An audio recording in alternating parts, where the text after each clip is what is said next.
Downstream itu kalau P yang jualan persediaan barang dagangan, jualan inventory ke S. Upstream itu kalau S yang menjual persediaan barang dagangannya ke P. Nah, lihat ya teman-teman. Nanti waktu belajar Excel ini saya kasih nama sheetnya itu chapter 5 downstream. Saya cetak tebel P yang menjual persediaan ke S. P yang menjual persediaan ke S. Nah, lihat nih. Yang satunya yang upstream, saya ganti. Saya jadikan yang cetak tebel, yang bold itu saya kasih warna merah juga. Biar teman-teman ingat. Bagaimana bedanya upstream itu kalau yang S yang jual ke P. Lihat ya. Semua angkanya sama. Nggak saya ganti sengaja. Biar dari satu kasus ini kalian bisa menganalisa perbedaannya di mana, persamaannya di mana. Jadi ini adalah upstream. Kenapa? Karena S yang jualan ke P. S yang jual, P yang beli inventorinya. Sampai sini paham ya?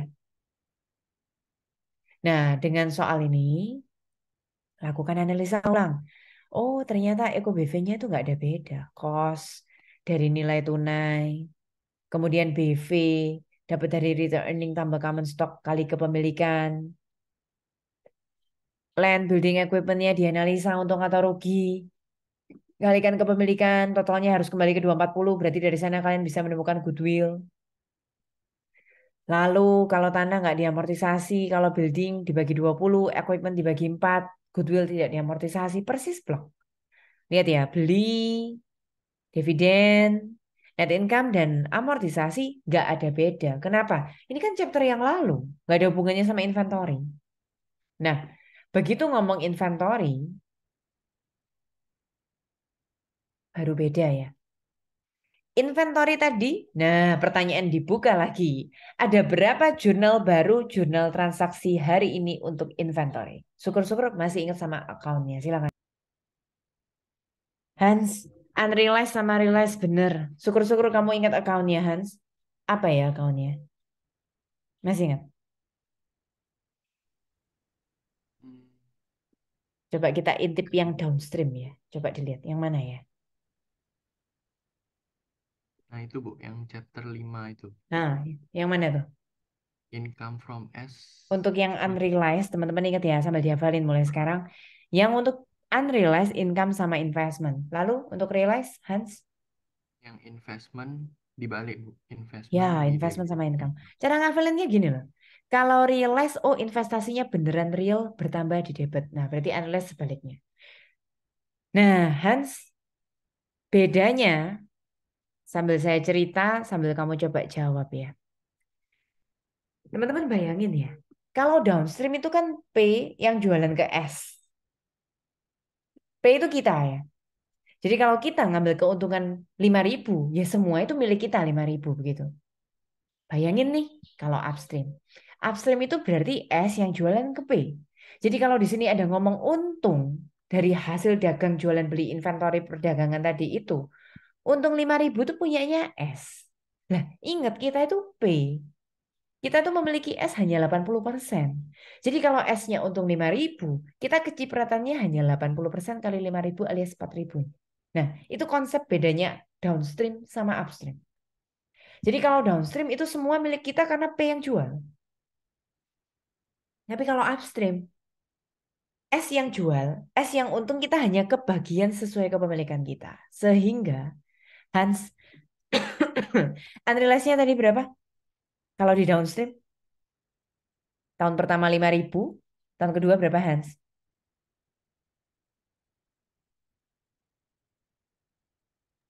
Mana Hans? Hans? Ya, tadi coba dilihat soalnya Bu. Loh, ini aja. 5.000 sama 11.250. Berarti kamu tahu nggak kira-kira bedanya kalau upstream? 5.000-nya dikali 80%. 80%, 11.250-nya juga dikali 80%. Saya kasih kuning ya, biar kalian nanti belajarnya gampang. Yang kuning itu berarti perbedaan antara tadi downstream sama sekarang upstream. Yang nggak saya kasih kuning berarti sama plek, sama persis. Nah, tahun depannya realize, ingat-ingat, asumsi di chapter ini persediaan akhirnya tahun ini akan terjual tahun depannya. Jadi 4.000-nya akan realize tahun depannya. 9.000 itu akan realize 2013. Karena kita nggak buat kertas kerja nanti sampai 2013 ya kita nggak usah buat itu. Oke. Sampai sini ada pertanyaan nggak? Jurnal transaksi selesai. Jadi bedanya upstream sama downstream hanya kalau downstream utuh, upstream dikali persentase kepemilikan. Sudah saya tuliskan di sini ya. Terus tentang saldonya ya otomatis berubah ya teman-teman. Karena tadi 5.000 sekarang 4.000. Tadi 11.250 sekarang 9.000. Berarti kan beda. Tapi cara ngitungnya sama. Investment kalian butuhkan selisihnya saldo awal sama akhir. Kalau income hanya butuh saldo akhirnya saja. Karena income selalu start dari nol. Evo BV juga sama. Analisa utuh. Terus kalian temukan kayak tadi ya. Amortisasi ekses sama amortisasi. Terus kita simak kertas kerja. Teman-teman lihat nih. Kertas kerja yang baru untuk inventory ada 3. Yang pertama eliminasi intercompany sales ternyata sama saja.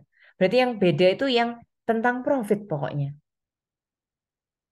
Unrealized profit sama realized profit yang beda. Berarti coba ya kalian lihat ya. Lihat nih.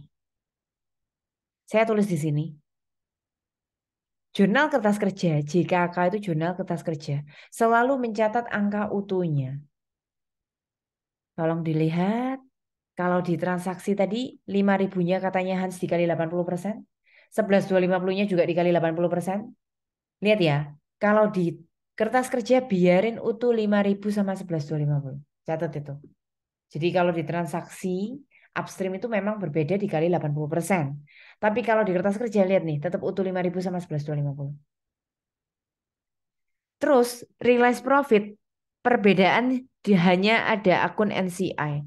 Kalau yang tadi downstream, realized profit itu jurnalnya investment in S to COGS. Kalau upstream tambahin NCI, jadi investment, NCI baru COGS. Kenapa? Karena logikanya realize utuhnya tahun kedua utuhnya kan 5.000 ya. Kalau nggak utuh kan 4.000, utuhnya kan 5.000. Logikanya gini loh. 5.000 masuk ke kita 80%, bagi ke minoritas 20%. Makanya kita harus menambahkan akun NCI. Sampai sini dulu ada pertanyaan Kak? Jurnal eliminasi yang pertama sama kayak tadi ya, yang dibantu jawab sama teman-teman tadi ya. Ini tadi dibantu sama Sherilyn ya pertama. Sherilyn ulangin lagi dong, biar tadi yang masih belum sempurna sekarang jadi sempurna begitu. Butuh apa Sherilyn untuk melengkapi ini silakan. Yang tadi jurnal kertas kerja itu ya, Bu. Heeh, kamu kan tadi kurang sedikit toh, coba diperbarui lagi.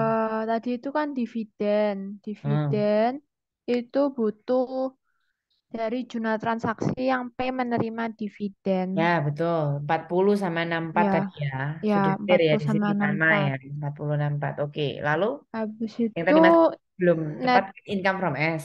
ya Dari mana? income from S-nya. Income from S itu Jadi diambil dari saldo itu bukan dari 73 sini loh ya, bukan hanya net income bukan. tapi semuanya. Berapa berarti? Ya dari 52.800 sama 5.800 kredit 67.800. jadi di debit. Ya, Tahun keduanya berarti income from S-nya 67.800 ya, kredit jadi di debit. ya. Habis itu Oke. investmentnya tinggal dikurangin. Nah, tinggal dikurangin itu nggak boleh sebenarnya. Konsepnya 12.800 tuh mengcancel ini loh. Perubahan tahun 2011.